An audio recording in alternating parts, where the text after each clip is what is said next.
ಮಂದಾರ್ತಿಯು ಉಡುಪಿ ಜಿಲ್ಲೆಯ ಬ್ರಹ್ಮಾವರ ತಾಲೂಕಿನಲ್ಲಿರುವ ಬ್ರಹ್ಮಾವರದಿಂದ 12 ಕಿಲೋಮೀಟರ್ ದೂರದಲ್ಲಿದೆ. ಈ ಹೆಸರು ಕನ್ನಡದಿಂದ ಮಂದ ಆರತಿಯಿಂದ ಬಂದಿದೆ. ಮಂದ ಆರತಿ ಎಂದರೆ ಪವಿತ್ರ ಬೆಳಕು.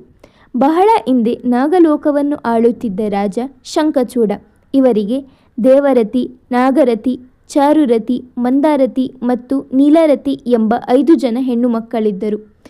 ಒಮ್ಮೆ ಅವರು ಶಿವನ ಮಗನಾದ ಸುಬ್ರಹ್ಮಣ್ಯ ಸ್ವಾಮಿಯನ್ನು ಮದುವೆಯಾಗುವ ಆಕಾಂಕ್ಷೆಯೊಂದಿಗೆ ಕೈಲಾಸಕ್ಕೆ ಹೋದರು.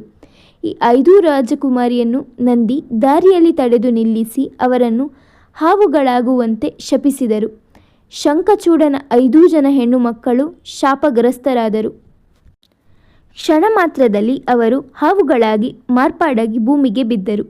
ಸಹ್ಯಾದ್ರಿ ಘಟ್ಟಗಳಲ್ಲಿ ಅಲೆದಾಡುತ್ತಿದ್ದ ವ್ಯಾಘ್ರಾಪಾದ ಮಹರ್ಷಿಗಳು ಕಾಡಿನ ದಹನದಲ್ಲಿ ಸಿಕ್ಕಿಬಿದ್ದ ಈ 5 ಹಾವುಗಳನ್ನು ನೋಡಿ ತಮ್ಮ ದಿವ್ಯ ದೃಷ್ಟಿಯಿಂದ ಅವುಗಳ ಬಗ್ಗೆ ಎಲ್ಲವನ್ನೂ ತಿಳಿದಾಗ ಅವರು 5 ರಾಜಕುಮಾರಿಯರಿಗೆ ರಾಜಮನೆತನದ ಒಬ್ಬ ವ್ಯಕ್ತಿಯು ಸರಿಯಾದ ಸಮಯದಲ್ಲಿ ತಮ್ಮ ಶಾಪವನ್ನು ತೊಡೆದು ಹಾಕುತ್ತಾರೆ ಎಂದು ಹೇಳಿದರು.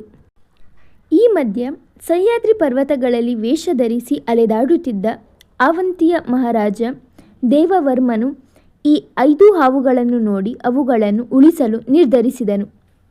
ಅವನು ಹಾವುಗಳನ್ನು ಒಂದು ತುಂಡು ಬಟ್ಟೆಯಿಂದ ಸುತ್ತಿ ಪಶ್ಚಿಮದ ಕಡೆಗೆ ಪ್ರಯಾಣಿಸಲು ಪ್ರಾರಂಭಿಸಿದನು.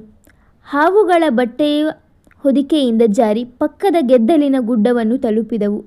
ಅವುಗಳಲ್ಲಿ ಮಂದಾರತಿ ಎಂದು ಕರೆಯುವ ಒಂದು ಹಾವು ಕಾಡಿನ ಒಂದು ಭಾಗವನ್ನು ತಲುಪಿತು. ಆ ಸ್ಥಳವು ನಂತರ ಮಂದಾರತಿ ಎಂದು ಕರೆಯಲ್ಪಟ್ಟಿತು.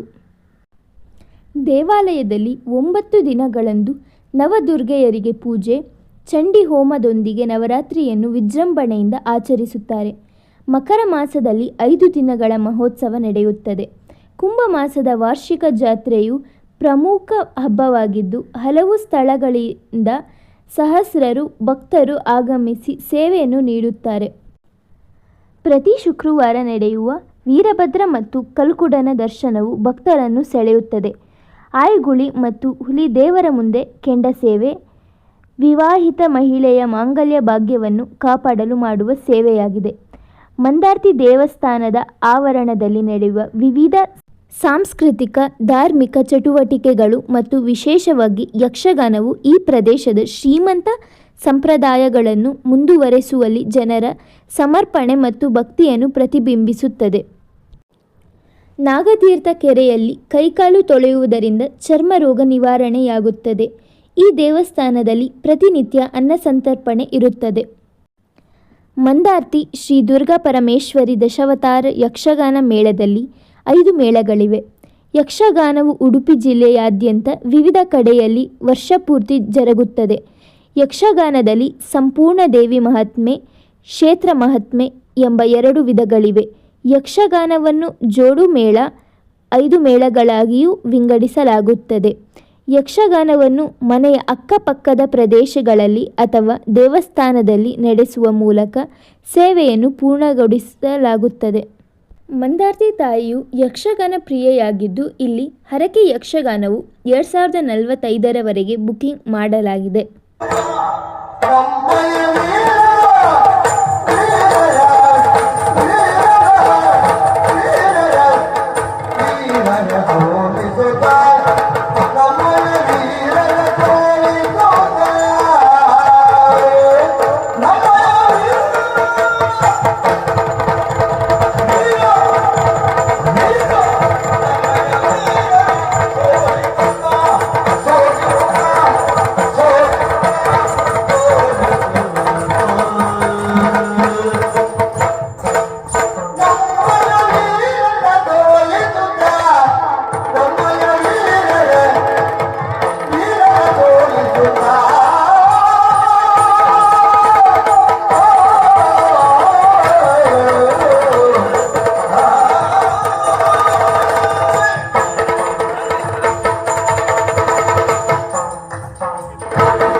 ಮಾಹಿತಿ ನಿಮಗೆ ಇಷ್ಟವಾದಲ್ಲಿ ಲೈಕ್ ಮಾಡಿ, ಶೇರ್ ಮಾಡಿ, ಸಬ್ಸ್ಕ್ರೈಬ್ ಮಾಡಿ.